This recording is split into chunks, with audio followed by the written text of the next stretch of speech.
1 জুলাই 2018 ভোর 5টা। দুধওয়ালা নিউজপেপারের লোক সাইকেল নিয়ে যাচ্ছে। এক এক করে দোকানের শাটার খুলছে, শহর জেগে উঠছে। কিন্তু সন্তনগরের একটা দোকান বাদে, সেটা তখনও বন্ধ ছিল, যেটা থাকার কথা নয়। কিছু একটা গন্ডগোল লাগছে। বেলা বাড়ছে, কোনো সাড়া শব্দ নেই। কেউ ওঠেনি, এত বেলা হয়ে গেছে দেখে একজন সরু গলি পেরিয়ে এগিয়ে যান এবং গেটে ধাক্কা দেন। সারপ্রাইজিংলি গেট খোলা ছিল। ভোরের মৃদু বাতাসে সেটা অল্প অল্প দুলছে। ধাক্কা মারতে সেটা ওপেন হয়ে গেল। কি ব্যাপার বুঝতে না পেরে হন্তদন্ত করে সে সিঁড়ি দিয়ে উপরে উঠল তাড়াতাড়ি। আর উপরের দরজা খোলা মাত্র সে যা দেখল, না তো কোনোদিন সে দেখতে চাইবে, আর যারা দেখেনি তারা কোনোদিনও কল্পনাও পর্যন্ত করতে পারবে না। পরিবারের 11 জন মানুষ ছাদের লোহার গ্রিল থেকে ঝুলছে, মুখে টেপ লাগানো, হাত পিছনে বাঁধা। ঠাকুমা, বাবা, মা, ছেলেরা, মেয়েরা। একটা পরিবারের 3টে প্রজন্ম বট গাছের জটার মতন একের পর এক ঝুলছে নিস্তব্ধতায়। ইনিশিয়ালি যে পুলিশ অবজারভেশনে এসেছিল, সে হেডকোয়ার্টারে খবরটা দেওয়ার সময় বলতে পর্যন্ত পারেনি এক্স্যাক্টলি কটা বডি রয়েছে সেখানে।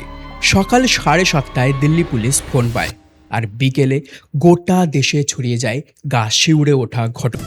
दिल्ली के बुराड़ी में एक घर में मिले 11 शव से हड़कंप। बुराड़ी के उसी घर में मौजूद है जहां पर आज की सबसे बड़ी खबर के साथ बुलेटिन की शुरुआत करेंगे, जहां पर बुराड़ी से खबर है 2 परिवारों का अंत हो चुका है। কিন্তু তখনও কেউ জানতো না রিয়েল হরর শুধু এটুকু ঘটনায় সীমাবদ্ধ থাকবে না, বরং আরও রহস্য ও আতঙ্ক সৃষ্টি করবে ঘরের ভিতরে পাওয়া জিনিস, যা ঘটেছিল গোপনে গত 11 বছর ধরে।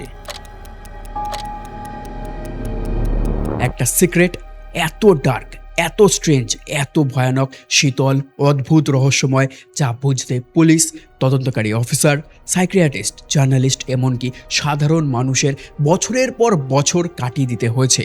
তাও এখনও সমস্ত প্রশ্নের উত্তর পাওয়া যায়নি। আমাদের দেশে প্রচুর এমন লোক আছে যারা অন্ধভক্ত বা অন্ধবিশ্বাস করে বহু বাবাকে, গুরুজিকে। সেটা তো বলার প্রয়োজন নেই, আপনারা নিজেরাই দেখেছেন ধর্মের নামে কত মানুষকে ভুল বোঝানো হয়, আর সাধারণ অবলা নিরীহ মানুষ সেগুলো বিশ্বাসও করে। আর আচ্ছা শিক্ষিত সো কল্ড বুদ্ধিমান মানুষও ফেঁসে যায় এসবে। সেই সব বাবা বা গুরুজি যা বলে চোখ বন্ধ করে বিশ্বাস করে, এবং যা বলে তাই করে। কোনো সময়ে একজন নয়, বরং গোটা ফ্যামিলি এই বাবা বা গুরুর কথা চোখ বন্ধ করে মানে বছরের পর বছর ধরে। আজকের কেসটাও অনেকটা এইরকমই। এখানে এমন একটা রীতি বা রিচুয়ালসের সম্পর্কে কেস, যেটা পারফর্ম করতে গিয়ে একটা পরিবারের পড়াশোনা জানা আচ্ছা শিক্ষিত লোক পর্যন্ত মারা যায়। I am talking about the most sensational Burari ডেস।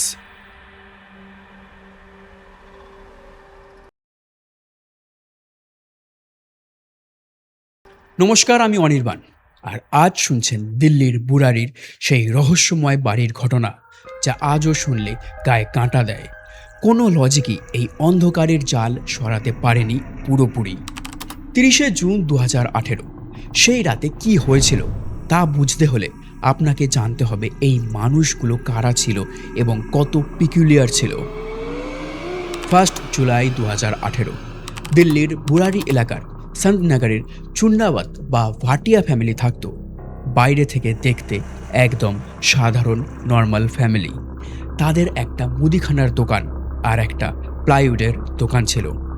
আর এই দোকানগুলো প্রতিদিন সকাল 5টায় কিন্তু খুলে যায়, কোনো লেট হয় না।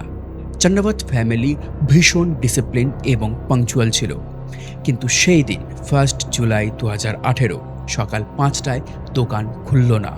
এবার গ্রসারির যে দোকান ছিল সেখানে লোকে দুধ আনতে আসতো প্রতিদিন। তাদের ডেইলি একটা প্যাটার্ন ছিল যে এই টাইমেই দুধ নিতে আসবে। কেউ 6টায় আসে তো কেউ 7টায়। বাট সেদিন দোকানই খোলেনি, কিন্তু দুধের ট্রাক ভোরবেলাতেই দুধের প্যাকেট ভর্তি ট্রে দিয়ে চলে গিয়েছিল। যত বেলা বাড়তে থাকলো তত লোক দোকানের সামনে ভিড় বাড়াতে লাগলো। নিজেদের মধ্যে কথা বলা বলি করছিল যে এখনও দোকান কেন খুলছে না। কিছু হলো নাকি, কি ব্যাপার? তো প্রতিবেশীদের কানেও এইসব কথাবার্তা যাচ্ছিল যে দোকান খোলেনি কেন। তো তাদের এক প্রতিবেশী গুরুচরণ নামে একটু বয়স্ক করে লোক, সে ভাবে গিয়ে দেখে আসি কি ব্যাপার। তো তিনি গেটে ধাক্কা মারে নক করার জন্য, বাট সারপ্রাইজিংলি বাড়ির সদর দরজা খোলাই ছিল, জাস্ট ভেজানো ছিল, ভিতর থেকে গেট আটকানোই ছিল না। তো ধাক্কা মারতেই গেট খুলে গিয়েছিল। তো সে কি ব্যাপার বুঝতে না পেরে সিঁড়ি বেয়ে উপরে উঠল এবং যেটা সে না করলেই হয়তো ভালো হতো সেটাই করলো।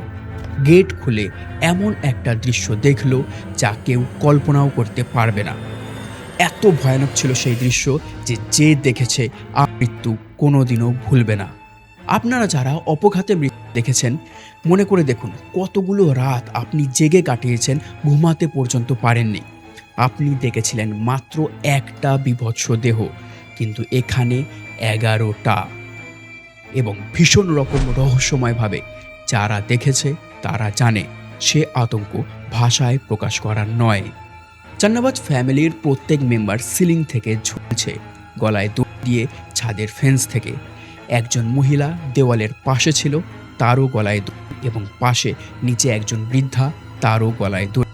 মিলিয়ে মোট 11 জন, এবং প্রত্যেক জনের গলায় অদ্ভুত রকম রঙিন ওড়নার ফাঁস, হাত পা শক্ত দড়ি এবং টেলিফোন তার দিয়ে শক্ত করে বাঁধা, চোখে মুখে কালো টেপ যাতে দেখতে ও বলতে না পারে, এবং আরও অদ্ভুত কানে তুলো দেওয়া যাতে বাইরের কিছু শুনতে না পারে। 9 জন ঘরের সেন্টারে ও ছাদ থেকে লিটারেলি ঝুলছে। যে এই দৃশ্য দেখবে তার গায়ে কাঁটা দিয়ে উঠবে। গুরুচরণ যখন দেখল, প্রথম তো সে বুঝতেই পারেনি যে এসব কি দেখছে, নিজের চোখে বিশ্বাসই করাতে পারেনি। সে ভয় পেতে ভুলে গেছে, নড়তে ভুলে গেছে। যতক্ষণে চোখ এবং মন প্রসেস করলো যে সেটা কি, তখন ভয়ে অজানা আতঙ্কে দৌড়ে সে নিচে নামে। সে নিচে এসে সবাইকে ঘটনাটা চিৎকার করে বলে। কেউ বিশ্বাসই করতে পারছিল না যে এই রকম কিছু হয়েছে। থ্যাঙ্কফুলি সেখান থেকে একটা পুলিশ পেট্রোলিং করে ফিরছিল। তাকে খবর দিতে সে ঘটনাস্থলে পৌঁছায়। প্রথমে সে ভাবে যে চুরি বা ডাকাতির কেস হতে পারে, কারণ এই রকম হামেশাই হয় যে গয়নাগাটি বা টাকা পয়সার জন্য বাড়ির লোককে খুন করে লুট করা হয়। কিন্তু চান্নাবাতের ফ্যামিলির ক্ষেত্রে এইসব কিচ্ছু ছিল না, কারণ প্রত্যেকের গয়না গায়েই ছিল। এছাড়াও বাড়ির প্রতিটা ভ্যালুয়েবল জিনিসপত্র যাবতীয় যা ছিল অ্যাজ ইট ইজ ঘরে ছিল। ইনফ্যাক্ট ধস্তাধস্তি বা স্ট্রাগলের বিন্দু মাত্র কোনো চিহ্ন ছিল না। মনে হচ্ছিল তারা স্বেচ্ছায় মৃত্যুবরণ করেছে, তাও খুশি খুশি। 11 জন, একটা ফ্যামিলি থেকে 11 জন এক রাতের মধ্যে একসাথে এই দুনিয়া থেকে চিরতরে বিদায় নিয়েছে। আপনি যখন তাদের ফ্যামিলির ব্যাপারে শুনবেন তখন আরও অবাক হয়ে যাবেন। চুন্নাবাদ পরিবার, সবাই তাদের ভাটিয়া ফ্যামিলি বলতো, মূলত রাজস্থান থেকে এসেছিল। শান্তি স্বরূপ ত্যাগী মার্গের 3 তলা বাড়িতে প্রায় 20 বছরের উপর থেকে রয়েছে। প্রতিবেশী আত্মীয়দের থেকে জানা যায় যে তারা খুবই সাধারণ একটা পরিবারের মতোই, উল্টে একটু বেশি ভালো, যা আজকালকার দিনে পাওয়া খুব মুশকিল। একে অপরের খেয়াল রাখে, রেসপেক্ট করে, ভীষণ ডিসিপ্লিন, কোনো খারাপ গুণ নেই।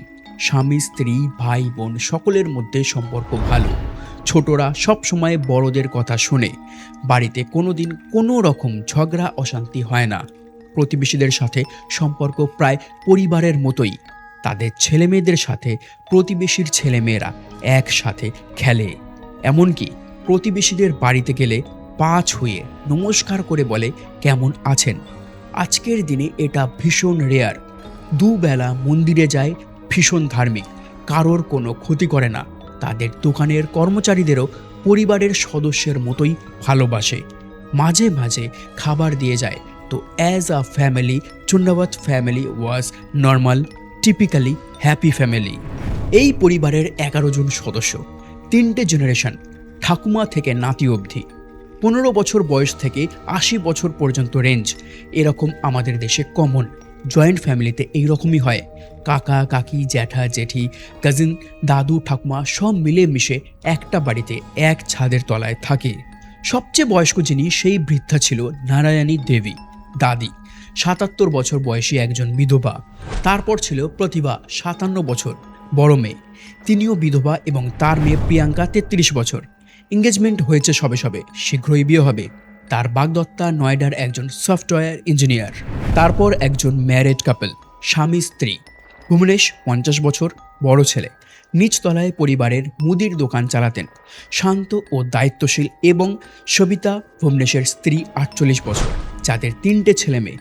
নিতু 25 বছর, মনিকা 23 বছর, ধ্রুব মাত্র 15 বছরের। এবং আরেকজন ম্যারিড কাপল, স্বামী স্ত্রী, ললিতা এবং টিনা।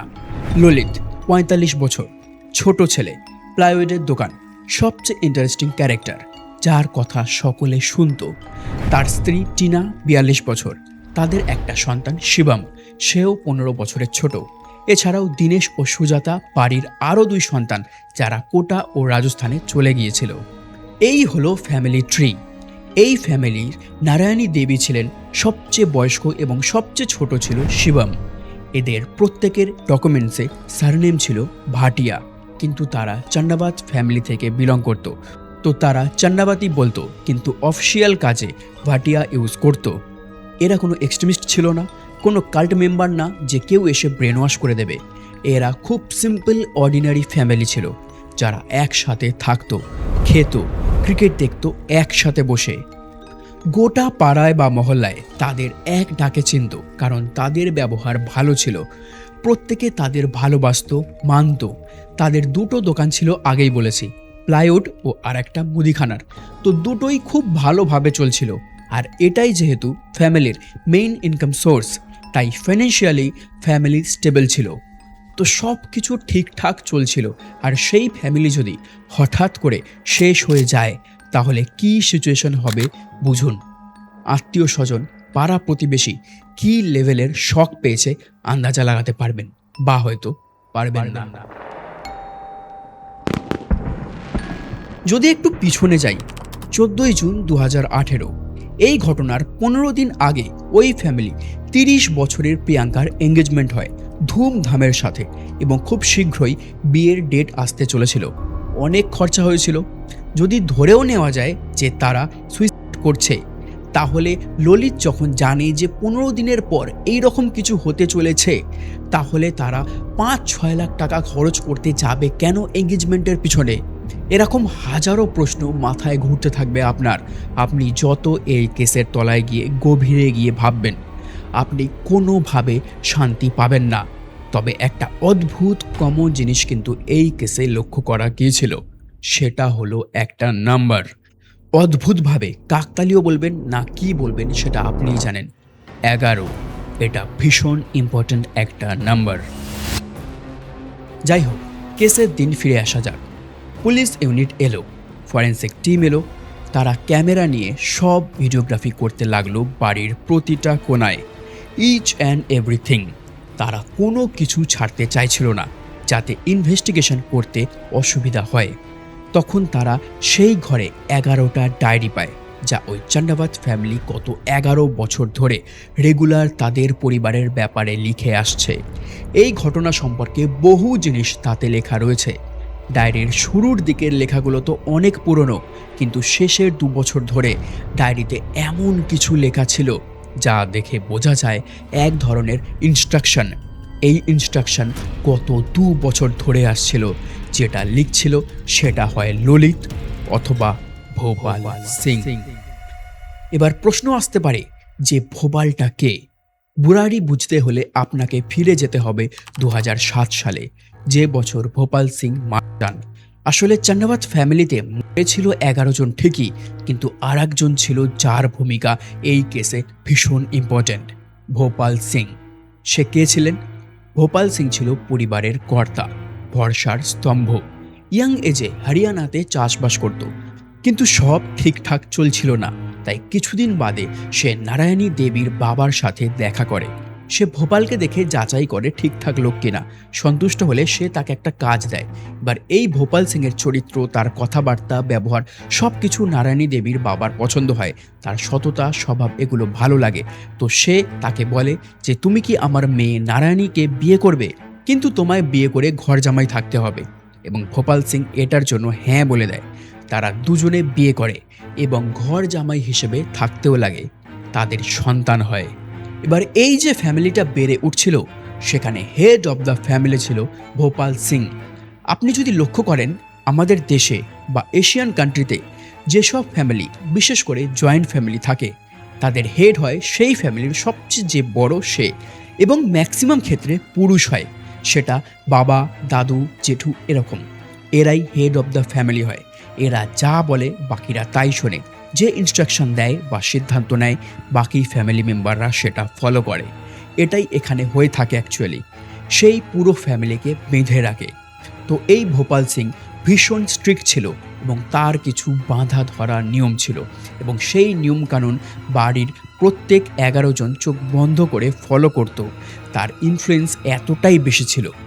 সে ইনকামও করত, তাই ইনকাম সোর্সও ছিল, তাই তার কথা বাকিরা মানতে বাধ্য ছিল। কিন্তু 2007-এ সে মারা যায়। এবার সে যখন মারা যায় তখন সেই হেড পজিশন খালি হয়ে যায়। তো সেই খালি জায়গা কে পূরণ করবে? এই যে চেন অফ পাওয়ার ফ্যামিলির, সেটা কার হাতে যাবে? ভোপাল সিংয়ের পর দুজন প্রথম দাবিদার, তার দুই ছেলে, ভুবনেশ যার বয়স 50 বছর এবং ললিত যে ছোট 45 বছর। এবার এই দুজনের মধ্যে কাউকে একটা হতে হতো। এবার আসি ললিতের কথায়, যার ভোপাল সিংয়ের মৃত্যুর পর সবচেয়ে বেশি দুঃখ হয়, কষ্ট পায়। এবার আপনি একটা জিনিস দেখুন, কোনো পাওয়ারের হায়ারার্কি কিভাবে ট্রান্সফর্ম হয়। সে ফ্যামিলি হোক বা যে কোনো জায়গায়, যদি গণতন্ত্র না থাকে, কোনো নিয়মকানুন না থাকে, তবে ইন জেনারেল পাওয়ার একজনের থেকে আরেকজনের কাছে তখনই যায় যখন সেই মানুষটা তার কাছের হয়, স্নেহের হয়, যে রেসপেক্ট করে অথবা ভীষণ ভয় পায়। এখন এখানে দুজনের মধ্যে এমনই একটা লোক ছিল যে বেশি কথা বলে না ঠিকই, কিন্তু অল্প কথা বললেও তার কথা সিরিয়াস হয়, তাকে সবাই মানে এবং ফলো করে। ললিত, যে ভুবনেশ্বর থেকে বয়সে ছোট, তার এক্সপিরিয়েন্সও কম, কিন্তু তার কথার ধরন, ওজন এবং সিনসিয়ার একজন পার্সন এবং ম্যাচিওর।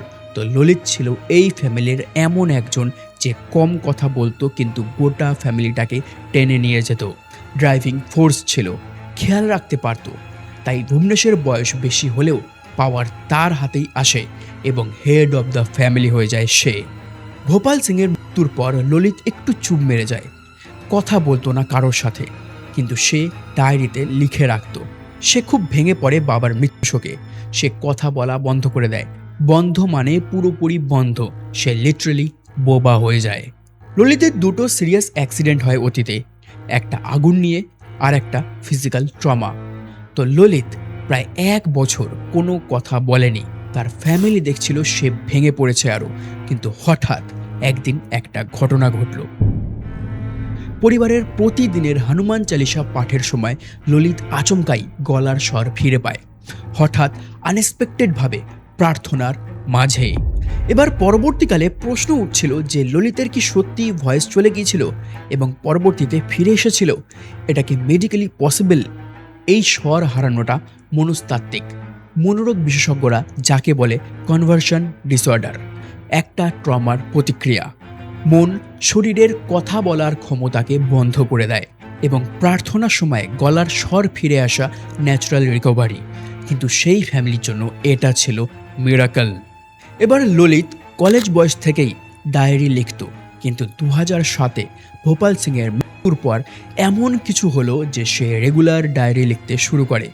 এবার এখানেই রহস্য আরও বাড়ে, কারণ লেখাগুলো সাধারণ লেখা নয়, বরং এক ধরনের ইনস্ট্রাকশন। মানে কেউ যেন ললিতকে বলছে, কিছু আদেশ দিচ্ছে এবং সেটা ফলো করে হুবহু ডায়েরিতে লিখে রাখছে। আপনি বললে বিশ্বাস করবেন না যে সত্যিটা কী ছিল। আসলে ডায়েরিতে লিখত ললিত, কিন্তু ইনস্ট্রাকশন আসতো ভোপাল সিংয়ের, অর্থাৎ ললিতের মাধ্যমে ভোপাল সিং কথা বলতো। আর ফ্যামিলির সবাই বিশ্বাসও করত, হ্যাঁ করত। আর এখান থেকেই আসল গল্প শুরু হয়।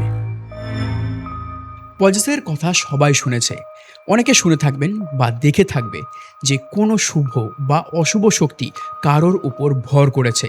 মানে সেটা ভূত, প্রেত, আত্মা হতে পারে, অথবা কোনো ভগবান, মা কালী, শীতলা মায়ের ভরের কথা শুনে থাকবেন। আমি কুসংস্কার প্রমোট করে আনসাইন্টিফিক কথা বলছি না। আমি ভিডিওর এন্ডে গিয়ে এটা ডিটেল অ্যানালিসিস করে এক্সপ্লেন করব। তো তো যেটাকে সবাই ভর করা বলে, মানে কোনো ব্যক্তিকে যদি কোনো আত্মা ভর করে তখন তার স্বভাব, কথাবার্তার ধরন ওই আত্মার মতো হয়ে যায়, যাকে পজেস করেছে তার মাধ্যমে তার বক্তব্য তুলে ধরে। এখানেও তাই হয়েছিল। ললিত ওয়াজ মিডিয়াম এবং তার মাধ্যমে ভোপাল সিং কথা বলতো, আর উল্টো দিকে গোটা ফ্যামিলি যদি ভোপাল সিংকে কিছু বলতে চাইতো সেটাও ললিতের থ্রু দিয়ে বলতে পারত। আজকের দিনে অনেকেই যুক্তি দিয়ে বিচার করে। ধীরে ধীরে সচেতনতা বাড়ছে, মানুষ এইসবে বিশ্বাস করা বন্ধ করেছে, কারণ সায়েন্টিফিক্যালি তো এটা হতে পারে না। আপনি এটা মানতেও পারেন আবার নাও মানতে পারেন according to your experience basis, but এই চুন্দাবাদ বা ভাটিয়া ফ্যামিলি কিন্তু এইসবে মানতো, আর প্রত্যেকে মানতো। তারা সত্যি সত্যি বিশ্বাস করত যে তারা ললিতের থ্রু ভোপাল সিংয়ের সাথে কথা বলছে এবং ভোপাল সিং গিয়েও পুরো ফ্যামিলির সাথে আছেন এবং সবটা নজরে রাখছেন। এই অন্ধবিশ্বাস তাদের সবাইকে এক ভয়ানক পরিণতি দেয়। পুরো পরিবার এই কুসংস্কারে বিশ্বাসী ছিল। যখনই ভোপাল সিংজি ললিতের ভিতরে আসতেন, ললিতের কণ্ঠস্বর ও তার আচরণ ঠিক ভোপাল সিংজির মতো হয়ে যেত। তাই এখনো পর্যন্ত সমস্ত আলোচনা থেকে এটা স্পষ্ট যে ভাটিয়া পরিবার কুসংস্কার বা কুসংস্কারের উপর বিশ্বাস করত এবং এর নমুনা এবং পরিণতি এক্ষুনি দেখতে পাবেন। Last day of this Chundawat or Bhatia family in Burari exactly কী হয়েছিল সেটা নিয়ে এবার কথা বলবো। সেদিন একটা বিশেষ রিচুয়াল বা পুজোর আয়োজন হয়েছিল, সেটা নিয়ে কথা বলবো। এই সুইসাইড অর্ডার যাই বলুন না কেন, তার আগের রাতের পুলিশ এই পরিবারের সদস্যদের কিছু সিসিটিভি ফুটেজ পেয়েছিল, যেখানে আপনি দেখতে পাবেন যে তাদের পরিবারের কিছু সদস্য কিছু স্টুল কিনে বাড়িতে নিয়ে যাচ্ছে এবং তাদের যে প্লাইয়ের দোকান ছিল সেখান থেকে ধ্রুব কিছু তার বা ওয়্যার বের করে নিয়ে যাচ্ছে, সম্ভবত এই রিচুয়ালসটা সেই রাতে পালন করবে বলেই। এখানেই প্রশ্ন ওঠে, মানে এটা কতটা অবিশ্বাস্য বা আশ্চর্য বিষয় যে পরিবারের সদস্যরা যদি জানতো যে আমরা এই জিনিসগুলোর জন্য এই স্টুল বা তারটা ব্যবহার করব, আজ রাতে এমন একটা জিনিস হতে চলেছে, তবে তাদের মুখে ভয় থাকা উচিত ছিল। কিন্তু অন্তত সিসিটিভি ফুটেজে সেসব কিছুই ছিল না, একদম নর্মাল ছিল, সাধারণ লাগছিল সব। তাদের আচরণে, মুখের ভঙ্গিমা, হাঁটার ধরনে এমন কিচ্ছু ছিল না যা আমাদের ইঙ্গিত দিতে পারে যে তারা সেদিনের এই পূজা নিয়ে সামান্যও চিন্তিত ছিল। এই রিচুয়াল বা পুজো নিয়ে কারোর মধ্যে বিন্দু মাত্র ভয় ছিল না এবং এই পুজোর পুরো বিবরণ দিয়ে ধরে ধরে প্রতিটা ওয়ার্ড বাই ওয়ার্ড ললিতের ডায়েরিতে লেখা ছিল। ললিতের ডায়েরিতে শেষ পৃষ্ঠায় এই অনুষ্ঠান সম্পর্কে ইচ অ্যান্ড এভরিথিং লেখা ছিল এবং এই অনুষ্ঠানের নাম ছিল বট পুজো। বট গাছ হিন্দু পৌরাণিক কাহিনী এবং ভারতীয় আধ্যাত্মিক ঐতিহ্য জুড়ে বট পবিত্র, প্রাচীন এবং অমর। এর শিকড় বা ঝুড়ি ডাল থেকে দড়ির মতো ঝুলছে, এই জগৎ ও পূর্বপুরুষদের জগতের মধ্যে সংযোগের প্রতীক। ললিতের ডায়েরিতে বট পুজোর বিবরণ আছে, যেখানে পরিবার বট গাছ হয়ে উঠবে ঝুলে। নোটে বলা আছে যদি 11 জন মানুষের একটা দল এই আচার পালন করে তবে সমস্ত সমস্যা দূর হবে এবং তারা মুক্তি পাবে। সবাই নিজেদের হাত বাঁধবে এবং যখন ক্রিয়া সম্পন্ন হবে তখন সবাই একে অপরের হাত খুলে দেবে। তারা একে অপরের হাত খোলার পরিকল্পনাও করেছিল, সামনের দরজা খোলা রেখেছিল যাতে আত্মা প্রবেশ করতে পারে। 7 দিন ধরে টানা এই পুজো করতে হবে। যদি কেউ বাড়িতে আসে তাহলে তাকে পরের দিনই তা করতে হবে। কিছু যেন কেউ জানতে না পারে। ম্লান মৃদু আলো ব্যবহার করতে হবে, চোখ বন্ধ করে চোখ বেঁধে রাখতে হবে এবং ঠিক করে বাঁধতে হবে। মুখের পট্টিকে একটা রুমাল দিয়ে বেঁধে রাখতে হবে। ভয় পাওয়ার প্রয়োজন নেই, মনকে শূন্য অবস্থানে রাখতে হবে। শোনা এবং জপ করা ছাড়া আর কিছুই করতে হবে না। সতর্ক অবস্থায় শুধু এটা ভাবতে হবে যে বট গাছের জটা তোমাদের ধীরে ধীরে জড়িয়ে ফেলেছে। বট গাছের উপাসনা দৃঢ়তার সাথে করতে হবে। যখন জলের রং বদলাবে আমি আসব, বাবা ফিরে আসবেন, আমাদের বাঁচাবেন এবং তপস্যা শেষ করবেন। ক্যান ইউ ইমাজিন, গোটা ফ্যামিলি এটা মেনেছিল এবং বিশ্বাস করেছিল। কোন লেভেলের কুসংস্কার এরা বিশ্বাস করত? বট পুজো এই রিচুয়ালসের নাম রাখা হয়েছিল বট পুজো। আর তার কারণ বট গাছের যেমন চারদিক ঝুড়ি নামে, সেই রকম পরিবারের সকলেই ঝুলছিল। 9টা বডি ঠিক বট গাছের জটার মতো ঝুলছিল। আর যখন পুলিশ এই বডি খুঁজে পায় ঝুলন্ত অবস্থায়, তখন তাদের মধ্যে ন্যূনতম কোনো স্ট্রাগলের চিহ্ন ছিল না। শুধু ভুবনেশের মুখের রুমালে থাকা হাত বা আঙুল ছাড়া অন্য কারোর শরীরে কোনো সংঘর্ষের চিহ্ন ছিল না। সম্ভবত ভুবনেশ এটা বুঝতে পেরেছিলেন যে at the end of the day ঠিক কী হতে চলেছে। কিন্তু এই পরিবারের কারোর কাছেই কোনো স্ট্রাগলের চিহ্ন দেখা যায়নি। এমনকি বাচ্চারাও এই পুজোয় নিজেদের সমর্পণ করে দিয়েছিল। হয় এই পরিবারের সমস্ত সদস্যদের পূজার প্রতি আস্থা ছিল, নয়তো ভোপাল সিং বা ললিতের প্রতি পূর্ণ আস্থা ছিল। 11 জনের মধ্যে 11 জনের বিশ্বাস ছিল ললিতের কথায়, এবং 11 জনের বিশ্বাস ছিল ভোপাল সিংয়ের কথায় যে যখন জলের রং বদলাবে ভোপাল সিংজি আমাদের এসে বাঁচাবেন। ঘটনা ছড়িয়ে পড়তেই মিডিয়া বুরাড়িতে ঝাঁপিয়ে পড়েছিল ঝড়ের মতো। इससे पहले दिल्ली पुलिस को कभी भी एक घर में 11 शव मिलने की कॉल कभी नहीं मिली थी। কয়েক ঘন্টার মধ্যে এর একটা নামও হয়ে গেল বুরাড়ি horror. You can see the senior police officials who are still here at the spot. देखिए इस वक्त हम टॉप एंगल पर मौजूद हैं। यहाँ से मैं आपको दृश्य दिखाना चाहूंगा। ये आप देख सकते हैं, ये सामने वाली गली है।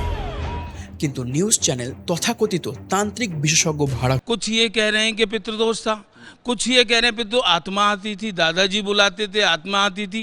अब वो सारा इस तरह से आगे वो पूरे परिवार को लील गई बातें। জাদুবিদ্যা অনুশীলনকারী যারা টিভি চ্যানেলে বাড়ির বাইরে দাঁড়িয়ে ঘোষণা করলো এটা কালা জাদুর কাজ। একটা শক্তিশালী অন্ধকার শক্তি এই পরিবারকে ধ্বংস করেছে। বাড়ির পাইপগুলো আত্মা ধরে রাখার জন্য সাজানো ছিল। এই পাইপ অ্যালাইনমেন্ট থিওরি সোশ্যাল মিডিয়ায় ছড়িয়ে পড়ল। কোনো চ্যানেল আরও এক ধাপ এগিয়ে বলে পরিবারকে অভিশাপ দেওয়া হয়েছে। जांच कर रही क्राइम ब्रांच का दावा, तंत्र मंत्र के चक्कर में हुई है मौत। কোনো শত্রু কালা জাদু করে তাদের মৃত্যু ঘটিয়েছে। কেউ কেউ নির্দিষ্ট তারিখের দিকে ইঙ্গিত করল। 30শে জুন বট পূর্ণিমার রাত, হিন্দু উৎসব যেখানে স্ত্রীরা ঐতিহ্যগতভাবে স্বামীদের দীর্ঘ জীবনের জন্য প্রার্থনা করেন একটা বট গাছের চারপাশে সুতো বেঁধে। আত্মীয়রা সিবিআই তদন্তের দাবি করে। তার বর্ণনা মানতে চায়নি কোনো তান্ত্রিক ললিতকে এইসব করিয়েছে কি তদন্ত হওয়া উচিত এইসব দাবি করে। পুলিশ শুরু থেকে সব কিছু তদন্ত করতে লাগলো। প্রত্যেকের কল রেকর্ডস চেক করলো। তারা যেসব আধ্যাত্মিক গুরুর কাছে গেছে প্রত্যেককে জিজ্ঞাসাবাদ। গত কয়েক বছরে কে কোথায় কোথায় গেছে সব চেক করে যেটা জানা গেল সেটা হলো কিছুই না। কোনো বাইরের প্রভাব নেই, কোনো গডম্যান নেই, কোনো তান্ত্রিক নেই, কোনো অন্ধকার ষড়যন্ত্র নেই। কিন্তু মিডিয়া সেই উত্তরে সন্তুষ্ট ছিল না। তাহলে ললিত কি একজন খুনি? এখানেই গল্পটা সত্যি অস্বস্তিকর হয়ে ওঠে। কারণ আমরা যদি অফিসিয়াল কনক্লুশনও মেনে নিই, শেয়ার্ড সাইকোসিস, মাস ট্র্যাজিক ডিলিউশন, তারপরও কিছু বাকি থেকে যায় যা এই ধাঁধা মেলানো অত্যন্ত কঠিন। 1. নারায়ণী দেবী, 77 বছর বয়সী দাদি, নিজে ঝুলে তাকে গলা টিপে হত্যা করা হয়েছিল কাপড় দিয়ে আলাদাভাবে অন্য একটা রুমে। তাহলে একমাত্র তিনি কি প্রতিরোধ করেছিলেন এটার? যদি তাই হয় তবে কে তাকে রোধ করল? 2. প্রত্যেকের চোখ বাঁধা ছিল, মুখে টেপ ছিল, হাত বাঁধা ছিল, কানে তুলো ঢোকানো। এগুলো স্বেচ্ছায় আধ্যাত্মিক আচার পালন করা মানুষের কাজ নয়। ডায়েরিতে বলা ছিল সবাই নিজের হাত বাঁধবে, কিন্তু বেঁধেছিল তো ললিত আর টিনা। 3. দুজন কিশোর ধ্রুব আর শিবম, তাদের গলায় এরকম করতে সম্মতি দিয়েছিল। তারা কি সত্যি বুঝেছিল যে কি হতে চলেছে, নাকি তারা কেবল তাদের সারা জীবন বিশ্বাস করা গুরুজনদের আদেশ পালন করছিল? এটা শুধু মার বা শুধু আত্মা নয়, দুইয়ের মধ্যবর্তী কোনো ভয়ঙ্কর জায়গা। যদি ললিত জেনুইনলি জানতো যে সে পজেসড, যদি সে সত্যি বিশ্বাস করত তার মৃত বাবা তার মধ্যে আসে এবং আচার পালন করলে সে এসে বাঁচাবে, তাহলে সে এমন একজন ব্যক্তি যে পরিবারের প্রত্যেককে মেরেছে এটা বিশ্বাস করে যে সে তাদের বাঁচাচ্ছে। আর সে যদি একটু হলেও টের পেত বা বুঝতো এটা ডিলিউশন, তাহলে সে একটা আত্মা ম্যানুফ্যাকচার করেছে এবং সেটা ইউজ করেছে 11 জনকে কন্ট্রোল করতে, এবং 11 বছর ধরে করেছে। এমন একজন মানুষ যে ঈশ্বরের ভাষা ব্যবহার করতে করতে নিজেই ঈশ্বর হয়ে উঠেছে। কিন্তু এখানে মূল প্রশ্ন ছিল যে 11 জন, যাদের মধ্যে অনেকে শিক্ষিত ছিল, যাদের মধ্যে অনেক শিশু ছিল, তাহলে 11 জনের মধ্যে 11 জনই এই পূজায় বিশ্বাস কেন করল? মানে এমন একটা কাজ বা রিচুয়াল যা শোনা মাত্রই আপনার মনে আজব মনে হবে, মাথা মুন্ডহীন বেজলেস কথাবার্তা মনে হবে, সেখানে কেন 11 জন লোক এই রকম প্ল্যানে বিশ্বাস করবে? এটার উত্তর দেওয়া মুশকিল। কারণ হলো যে আমরা এই পরিবার সম্পর্কে জানি না। এটার উত্তর সেই 11 জন লোকের কাছে জানা ছিল যারা এই মুহূর্তে পৃথিবীতে আর নেই। আরও একটা বড় প্রশ্ন হলো যে ললিত বা ভোপাল সিংজির পরিকল্পনা নিয়ে, তারা প্ল্যান বা আজব এই রিচুয়াল নিয়ে কেউ প্রশ্ন তুলল না কেন? মানে সিরিয়াসলি, এই বাড়িতে অনেকেই শিক্ষিত ছিল, 3টে প্রজন্ম ছিল, তাই এত বড় বাড়িতে অনেক আলাদা মানসিকতা ছিল। তাহলে ললিতের এই ইনস্ট্রাকশন বা প্ল্যানের উপর কেউ কেন কথা বলল না? গত 11 বছর ধরে এই ডায়েরি লেখার চল চলে আসছে এবং গত 2 বছর ধরে এই ইনস্ট্রাকশন ফলো করার রীতি চলে আসছে। ফ্যামিলির প্রত্যেকে দীর্ঘদিন ধরে এই ডায়েরি লেখা ফলো করে আসছে এবং যে যে ইনস্ট্রাকশন দেওয়া হতো তা অক্ষরে অক্ষরে পালন করলে তাদের ভালো ফল মিলছিল। পরিবারের জন্য, তাদের জন্য সেটা বেনিফিশিয়াল ছিল। যেমন যখন বলা হয়েছে বিজনেসের বাড়ানোর জন্য অমুক করো, সেটা করার পরই বিজনেসে গ্রোথ এসেছিল। বাচ্চাদের পড়ার জন্য এটা করো, মেয়ের বিয়ের জন্য অমুক জায়গায় দাও, এবং সব কিছুর ফল আলটিমেটলি ভালো হচ্ছিল। এবং এত কিছুর পর দিনের পর দিন যখন এসব ফলো করে রেজাল্ট আসছিল, তখন গোটা পরিবার ফাইনালি ভেবেছিল বা বিশ্বাস করেছিল যে ভোপাল সিং আসবে এবং তাদের বাঁচিয়ে তুলবে, মরতে দেবে না। রান্নাঘরে পরের দিন সকালের নাস্তার জন্য ছোলা ভেজানো ছিল, ফ্রিজে দুধ রাখা ছিল, ললিত সবার ফোনে চার্জে লাগিয়েছিল। অর্থাৎ গোটা ফ্যামিলি মিটের জন্য প্রিপারেশনই নেননি, তারা জাস্ট একটা অলৌকিক ঘটনার প্রস্তুতি নিচ্ছিল। পুলিশ মনে করে ললিত পুরুষ সদস্যদের হাত পা বেঁধেছিল আর তার স্ত্রী টিনা মহিলাদের হাত পা বেঁধেছিল। তারপর ললিত টিনার হাত পা বাঁধে এবং নিজে ঝুলে পড়ে। তাদের দাদাজি আসেনি। আলাদা একটা রুমে নারায়ণী দেবী গলা টিপে মৃত অবস্থায় পাওয়া যায়।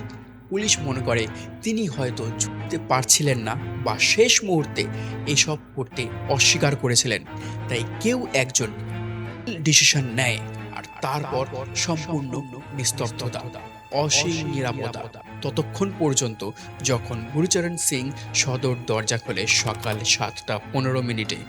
যেহেতু ললিত যাই বলতো সেটা করলে গ্রোথ হতো, তাই ললিতের পক্ষে গোটা পরিবারকে ম্যানিপুলেট করাটা সহজ হয়ে গিয়েছিল।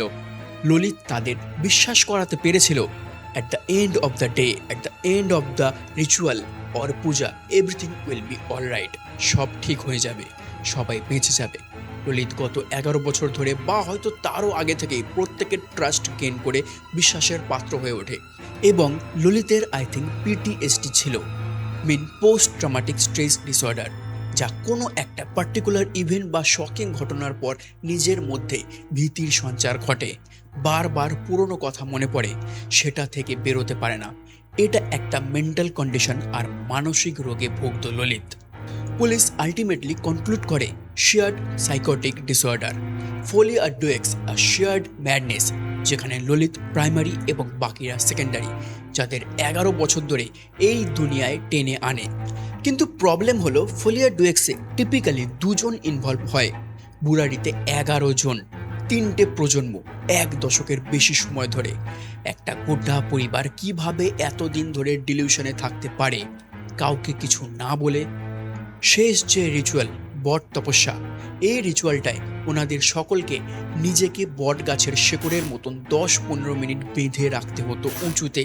আর এই কথাটিও সকলে কিভাবে মেনে নেয় তা এখনও সাইকিয়াট্রিস্টরাও জানতে পারেনি। এই ভাবনার বর্ণনা দেয় ফ্যামিলির শেয়ার্ড সাইকোলজিক্যাল ডিসঅর্ডার।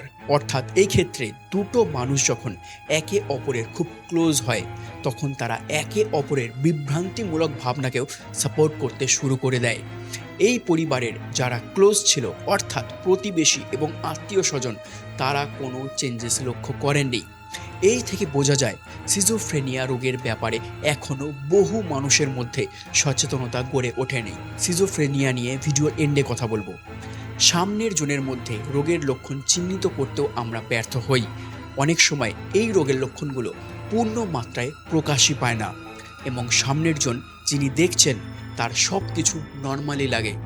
ইভেন যার এই রোগটা আছে সে নিজেও জানতে পারে না যে তার এই রোগটা রয়েছে। আর একটা জিনিস লক্ষ্য করুন, আজকের দিনে সবাই শো অফ করতে ব্যস্ত। কারোর কাছে কিচ্ছু সিক্রেট নেই, কারোর পেটে একটা কথা থাকে না। অ্যাটলিস্ট একজনকে শেয়ার না করে পেটের ভাত হজম হয় না। সোশ্যাল মিডিয়াতে ইচ অ্যান্ড এভরিওয়ান শেয়ার করছে। তো সেখানে দাঁড়িয়ে আজকের দিনে এই সব ব্যাপারে কেউ কাউকে কিচ্ছু জানালো না। মানে একজনও নেই পৃথিবীতে জীবিত যে এই ফ্যামিলিতে এই বাড়িতে কি হতো সেটা জানে। এত বছর ধরে এত বড় একটা সিক্রেট কিভাবে লুকিয়ে রেখেছিল এই 11 জন, তাও 1-2 নয় 11 বছর ধরে। জাস্ট ইম্যাজিন, কিছুক্ষণের জন্য যদি ধরেও নেওয়া যায় যে টিনা, প্রতিভা এরা সবাই অন্ধবিশ্বাস করে, এরা ব্রেন ওয়াশ হয়ে গিয়েছিল। বাট যারা পড়াশোনা জানে, বন্ধু বান্ধব আছে, 2টো বাচ্চা আছে যারা স্কুল কলেজে যায়, তারা কিভাবে এত বড় একটা সিক্রেট যেটা ফ্যামিলিতে এত দিন ধরে চলে আসছে কিভাবে কাউকে না বলে থাকতে পারে। This is absolutely baseless and unimagine and unbelievable. এবার যেহেতু তারা দেখছিল যে ইনস্ট্রাকশনগুলো ললিতের মাধ্যমে ভোপাল সিং বলছে সেগুলো তাদের ভালোর জন্য, মানে তাদের ডেভেলপমেন্টের জন্য, বেটারমেন্টের জন্য, তো এমন কিছু ইনস্ট্রাকশন থাকতো যেগুলো ডাইরেক্ট হতো। লাইক ধ্রুবের মন ফোনের দিকে বেশি যাচ্ছে, ওকে দেখো। ঘরে যেসব জিনিসের মধ্যে অশান্তি হচ্ছে সেটার প্রভাব ললিত আর টিনার মধ্যে পড়ছে। ঘরে ঝগড়া কমাও। ঘরে সবাই ভাবতো যে এগুলো ললিতের থেকে নয়, ভোপাল সিংয়ের থেকে ইনস্ট্রাকশন আসছে। হয়তো লেখা ছিল যে ঘরের কথা ঘরের মধ্যেই যেন থাকে, বাইরে না যায়। আর এটা আমাদের সবার ঘরেই কম বেশি হয়। ঘরের প্রবলেম বাইরে কেনই বা বলতে যাবে? এই রকম হতে পারে যে ভোপাল সিংকে সবাই ভয় পেত এবং সেই জন্যই হয়তো ভাবতো যে যদি তার দেওয়া ইনস্ট্রাকশন ফলো না করি তবে পানিশমেন্ট আসতে পারে। এই ভয়টা হয়তো পুরো ফ্যামিলির মেম্বারদের মধ্যে ছিল। তাই ভয় আর রেসপেক্ট, ললিত প্লাস ভোপাল সিং, এই দুজনের উপর ভয় আর রেসপেক্ট দুটো মিলে বাকিদের মাথায় এমন একটা জিনিস ফিট হয় যার মধ্যে হতে পারে যে একজনও কেউ বাড়ির বাইরে এইটা নিয়ে কথা বলেনি। এটা হতে পারে it shows the power and control, power of Lalit and control of Bhopal Singh. Maybe that was the reason and it could be possible. Again I'm saying it's hard to figure out but maybe possible. এবার সবচেয়ে interesting and important question যে 11 number. Video শুরুতেই বলেছিলাম যে এই 11টা number এই কেসের সাথে ভীষণভাবে জড়িয়ে। Was it the only coincidence? I don't think so. Or maybe 11টা মেম্বার, 11টা নোটবুক, 11টা বছর, 11টা জানালা এবং ভেন্টিলেটার্স, 11টা পাইপস, 11টা রেলিংস, এই 11 সংখ্যাটা কি? একজন এক রকমের থিওরিজ দিচ্ছিল। যার যতটা ইমাজিনেশন লেভেল সে ততদূর পর্যন্ত ভাবছিল। এমনকি মিডিয়াতে তো এটা বলেছিল যে এই পাইপগুলো থেকে নাকি ওই 11 জনের আত্মা পেরিয়ে মুক্তি পেয়েছিল। ये पाइप और साथ के साथ मौत का pattern 11 pipes were seen protruding. इन 11 पाइपों के जरिए आत्माओं को निकलने के लिए जगह बनाई। যখন বাইরে থেকে এই পাইপগুলো দেখা গিয়েছিল এই রকম থিওরিও উঠে আসে যে ওরা হয়তো এই পূজা বা রিচুয়াল হয়তো আগেও করেছে। একদিনের জন্য ওগুলো কনস্ট্রাক্ট করা হয়নি, এই রিচুয়ালস মাল্টিপল টাইম প্র্যাকটিস করা হয়েছে। সেদিন হয়তো কোনো কারণে ফেল হয়েছিল, এরকম কথাও উঠে আসছিল। Nothing is possible and nothing is impossible to. আপনি কোনটা মানবেন সবটা আপনার উপর, বাট এই 11 নম্বরটা কোনোভাবে মাথা থেকে বের করার নয়। এত বড় কোইন্সিডেন্ট নাকি ক্লু যা আমাদের লিড করতে পারে বাট বুঝতে পারছি না, হু নোজ। আবার এটাও হতে পারে যে মিডিয়া বারবার বলছে যে সেটা আমাদের মাথায় ঢুকে গেছে, ব্যাডার হফম্যান এফেক্ট। যেটা নিয়ে ভাবি, যেটা নিয়ে বলি সেটাই বারবার চোখের সামনে ভেসে ওঠে। তো এটাও হতে পারে। এবার লাস্ট কোয়েশ্চেন যেটা, সেটা হয়তো আপনাদের মনেও এসেছে কখনো না কখনো, যে ওই ডায়েরিতে আসলে লিখছিলটাকে, was it really Bhopal Singh or was it Lalit himself. গত কয়েক বছর ধরে যে ইনস্ট্রাকশনগুলো লেখা হচ্ছিল, ভালো করে লক্ষ্য করে দেখুন যে কথাগুলো কিন্তু ললিত আর টিনার উপর বেশি প্রভাব রয়েছে, যেন তাদের দিকে একটু বেশি বায়াসড। যেমন, ভুবনেশ, তুমি ললিতের কথা শুনে চলো, কলিযুগ মদ রূপে ঘরেতে প্রবেশ করেছে। আমি জানি ললিতের শরীর ভালো না, তাকে বিরক্ত করো না। আমি তার শরীরে এলে ওর শরীরে এফেক্ট পড়ে, ভালো ঘুম হলেই ও ঠিক হয়ে যাবে। শুনে মনে হতে পারে যে ভোপাল তার ছেলের কেয়ার করছে, বাট খেয়াল করে দেখুন এতে ফায়দা কার? Do you believe that? আর সবচেয়ে বড় কথা, ভোপাল বলুক আর যেই লিখছিল, সে তো ললিতই নিজের হাতে। যখনই ইনস্ট্রাকশন ভোপালের পয়েন্ট অফ ভিউ থেকে সরিয়ে ললিতের দিকে নিয়ে যাবেন, তখন ক্লিয়ার হয়ে যাবে যে এটা পাওয়ার কন্ট্রোল করার জন্যই লেখা হচ্ছিল। নিজের বড় দাদা এবং পুরো ফ্যামিলির উপর কন্ট্রোল করার জন্য এই ইনস্ট্রাকশনগুলো দেওয়া হতো। এটা তো ক্লিয়ার যে তার মাথা খারাপ ছিল। ইনফ্যাক্ট আমার তো মনে হয় পুরো ফ্যামিলিরই মাথা খারাপ ছিল, মাস একটা ডিসঅর্ডার। আবার এদিক থেকে দেখতে গেলে দেখব যে ললিতের এটা একটা সুযোগ ছিল গোটা ফ্যামিলিতে নিজের ইনফ্লুয়েন্স বাড়ানোর, পাওয়ারফুল হবার, ফ্যামিলিকে নিজের কন্ট্রোলে আনার। এটাই হয়তো একটা উপায় ছিল তার কাছে। তো সে কারণেই হয়তো ললিত এগুলো লিখত। ফরেন্সিক রিপোর্ট থেকে একটা ইন্টারেস্টিং পয়েন্ট উঠে আসে। আমরা এতদিন ভাবছিলাম যে ললিত এগুলো লিখছিল, বাট হ্যান্ড রাইটিং এক্সপার্টরা রিপোর্ট দেখে বলে যে ললিত এসব লিখতই না, আসলে এগুলো লিখছিল ভুবনেশের মেয়ে নিতু এবং প্রতিবার মেয়ে প্রিয়াঙ্কা। ইউ জাস্ট ইম্যাজিন যে ললিতের কি পাওয়ার ছিল, কতটা লেভেলের পাওয়ার ছিল, বা হয়তো তাকে ভয় পেত, যে ভয়ে কলেজ যাওয়া আজকালকার মেয়েরা এই সব লিখিয়েছিল এবং মানতে বাধ্য পর্যন্ত করিয়েছে। যে সকল ইয়াং ছেলে মেয়ে দেখছে, ইনফ্যাক্ট যারাই দেখছে, একবার ভেবে বলুন তো, যদি আপনার ঘরের লোক, সে যত বড়ই হোক আর যত পাওয়ারফুলই হোক, এইসব আজগুবি জিনিসপত্র দিনের পর দিন, বছরের পর বছর ধরে লিখতে বললে লিখতেন? বছর বাদ দিন, একদিন বললেও কি লিখতেন? শুনেই আপনি অবাক হয়ে যেতেন, হাসি পেত, কেন, কি বৃত্তান্ত প্রশ্ন করতেন। আর সেখানে এরা দুজন কলেজ যাওয়া দুটো মেয়ে, নিতু আর প্রিয়াঙ্কা, এগুলো লিটারেলি লিখেছিল। আগেই যেমন বলেছি যে ললিতের মাথা খারাপ ছিল, অ্যাকচুয়ালি তার একটা অ্যাক্সিডেন্ট হয়েছিল 1988। ললিতের একটা বাইক অ্যাক্সিডেন্ট হয়, যার জন্য কয়েকদিনের জন্য সে হসপিটালে অ্যাডমিটও ছিল। তখনকার দিনে তার কলেজের বন্ধুরা কনফার্ম করে যে ললিতের যে বাইক অ্যাক্সিডেন্ট হয়েছিল, তার জন্য তার ম্যাক্সিমাম ড্যামেজ হয়েছিল ললিতের মাথার পিছনের দিকে।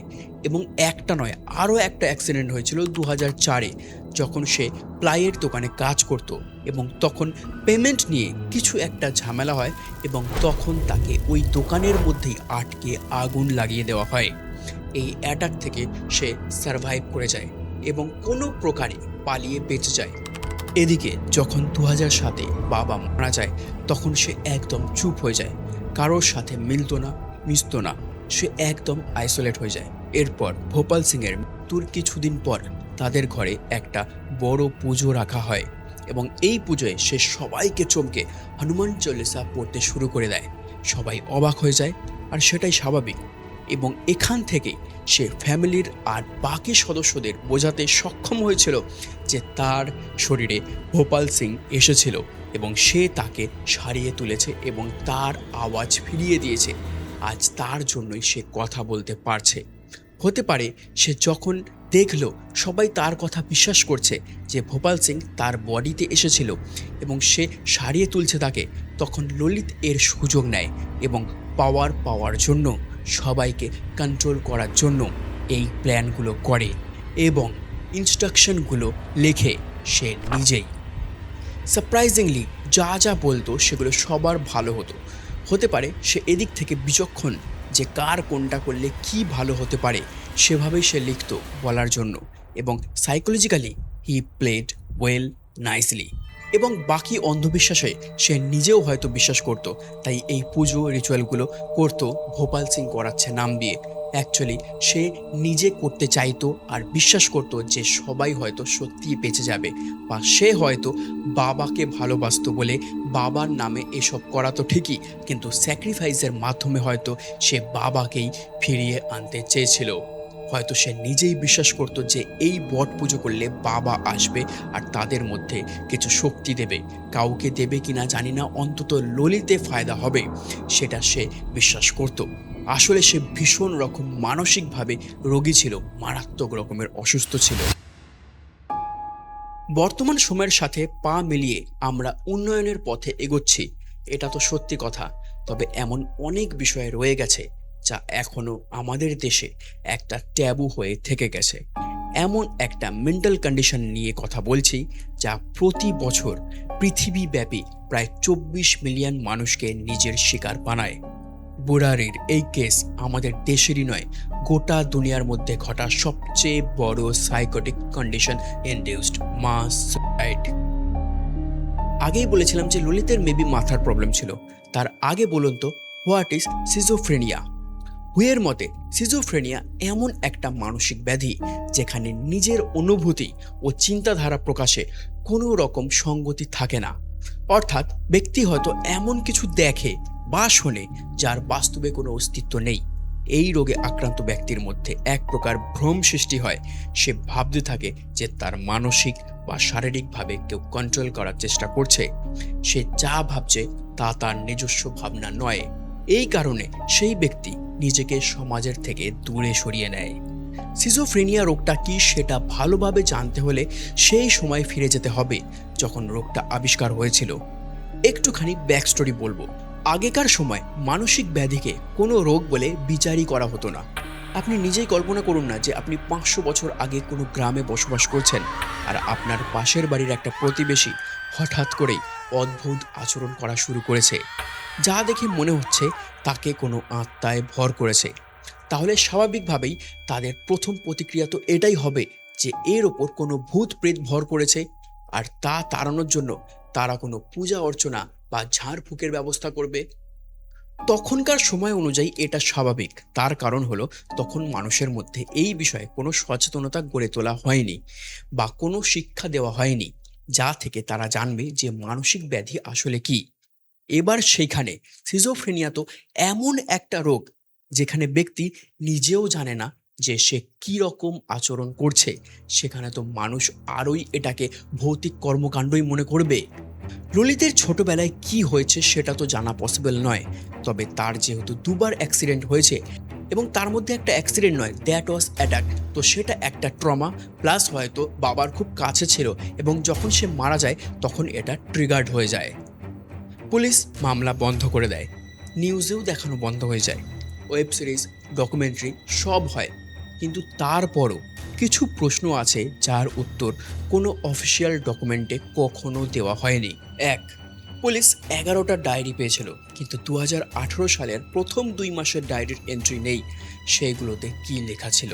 সেই 2 মাসে কি এমন হয় যে ললিতকে শেষ আচার পালনের ডাক দিতে হয়েছিল? কোনো সংকট, কোনো হুমকি, কোনো ভবিষ্যৎবাণী? আমরা জানি না। 2. নারায়ণী দেবী। যদি এটা সম্মিলিত একটা আচার ছিল যা পরিবার বেছে নিয়েছিল, তাহলে সবচেয়ে বয়োজ্যেষ্ঠ সদস্যকে কেন আলাদাভাবে হত্যা করা হলো? তিনি কি একমাত্র ছিলেন যিনি বুঝেছিলেন সবটা? তিনি কি চিৎকার করেছিলেন বলে চুপ করিয়ে দেওয়া হয়েছিল? আমরা জানি না।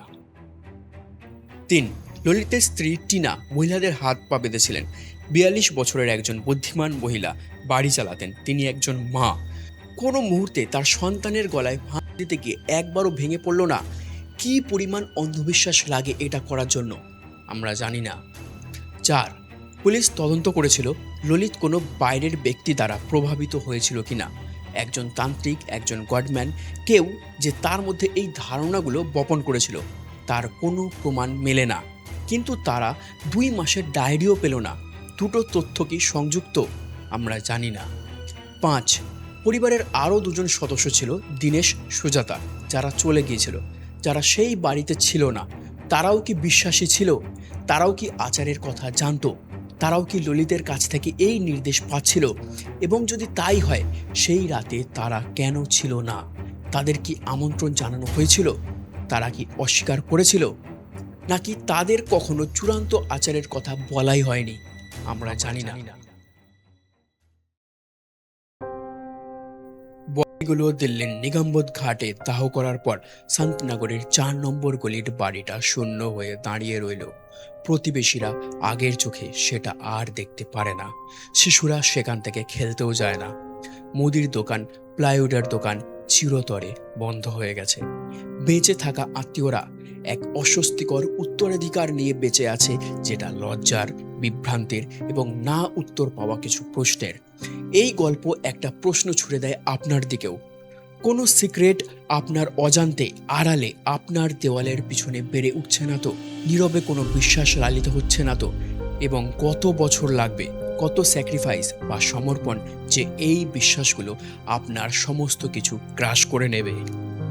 বুরারি কেসের সবচেয়ে হৃদয় বিদারক জিনিস এর ভয়াবহতা নয়, রহস্য নয়, না পাওয়া উত্তরের প্রশ্নগুলোও নয়, বরং বিশ্বাস, অন্ধ বিশ্বাস, সেই নিরঙ্কুশ শিশুসুলভ ধ্বংসাত্মক বিশ্বাস। So this was the biggest unsolved mass murder or suicide or something else mystery. এই ধরনের রহস্যময় সত্য ঘটনা জানতে চ্যানেলটি ফলো করে রাখুন। ধন্যবাদ।